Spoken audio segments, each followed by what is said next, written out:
Next, it's a great pleasure to introduce Lorie Corcuera. She's the co-founder and director of Inspire Foundation. Now, when she was a student at UBC, she got involved with the Filipino Students Association.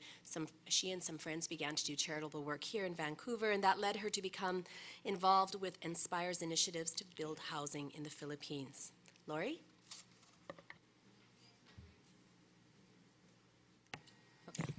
I thought it turned on automatically. So first of all, I wanted to thank Joanna and Shaheen for inviting Inspire and for inviting me to participate in this event. We're very excited to share our story with you all. So first question is, why am I here? Basically, it started in September of '99. There were 5 of us who met at UBC, and we had worked together on some other student organizations. And when we graduated, we wanted to continue working together, but we really wanted to focus on something that was charitable and giving back to the community.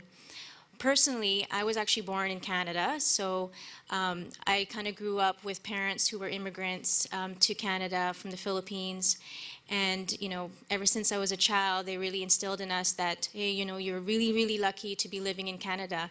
And so, you know, we kind of grew up with those values, being really grateful, being reminded every day, you know, not to waste that food, you know, eat everything on your plate. And, you know, you're very lucky to have education and all the resources.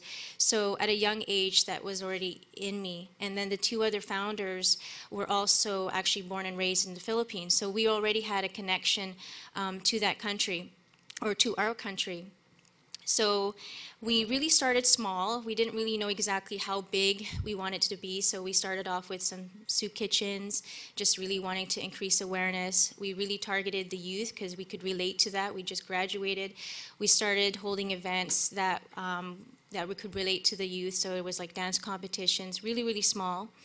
And then we partnered up with an organization in the Philippines called Pag-aalay ng Puso, which stands for A Gift from the Heart Foundation.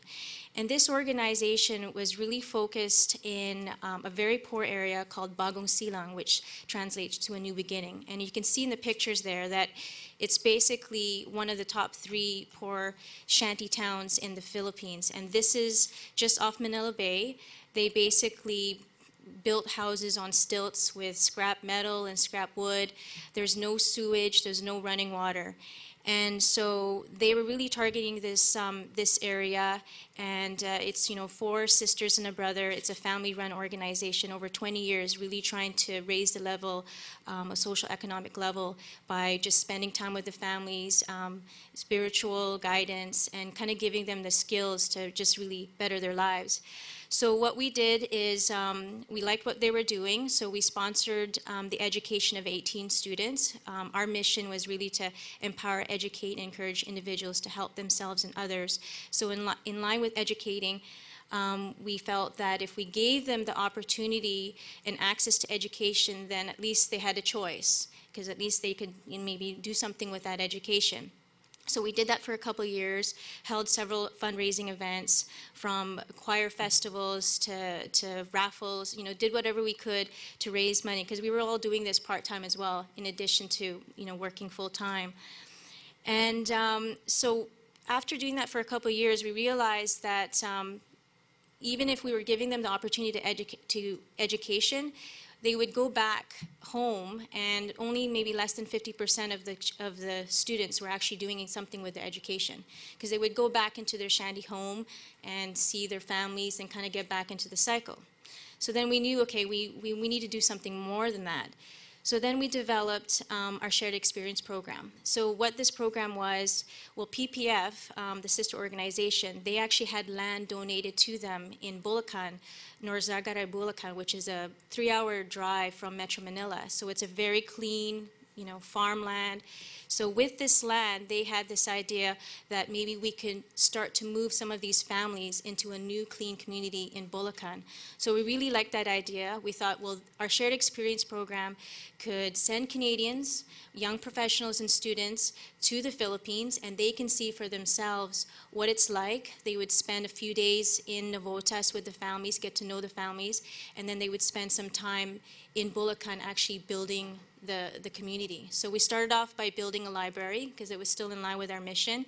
And then we sent another group in, so the first group built a library in 2006, and then the second group of 30 people went and started building the, 2 more houses. And then in 2010, we built another 2 houses. So averaging, we've been building 2 houses because the first house is paid for basically the people who are volunteering, so they're raising enough funds for that, and then we raise the other 10,000 for the second house. So it costs approximately 10,000 Canadian to build the houses.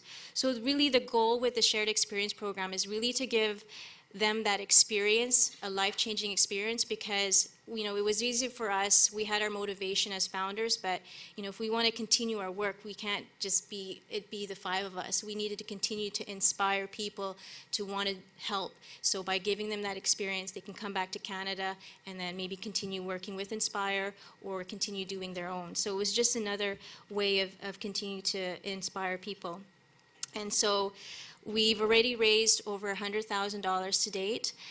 We want to continue building that community. Right now we've built 4 homes, but they can't move the families until we've built 5 homes altogether because they don't want to move 1 family. They actually want to move at least 5 families to have that community.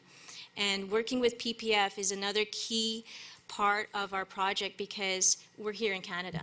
We need a group that's in the Philippines that's continually working with those families. And we didn't want to just build just a house that was, cement, because there are some houses that are just kind of the box. Maybe it's a little bit better. They do more quantity versus quality.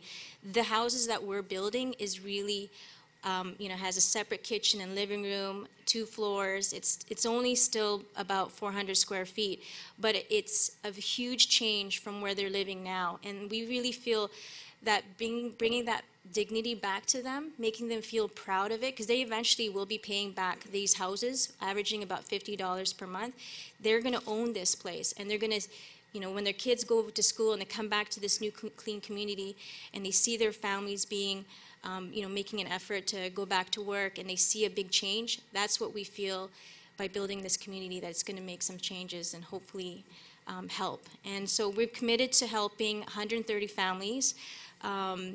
So hopefully we can make more houses and do that sooner than later, because they say that out of the 800 families that are actually living there, it's probably going to be less than 10 years that the government is going to probably rebuild and develop there. So we don't even know where those families are going to go. But we've at least committed to helping at least 130 families. So that's our story. We just wanted people to kind of hear what we're trying to do, and any kind of support. We're not just targeting the Filipino community. All of our events have been targeting to everyone, and even the people that are going to the Philippines are students and young professionals of all backgrounds. Some of them do feel a connection and want to go back because they're Filipino, but some of them just want to go to a third world country and see for themselves what it's like. And that's it. So just wanted to say thank you, Joanna and Shaheen.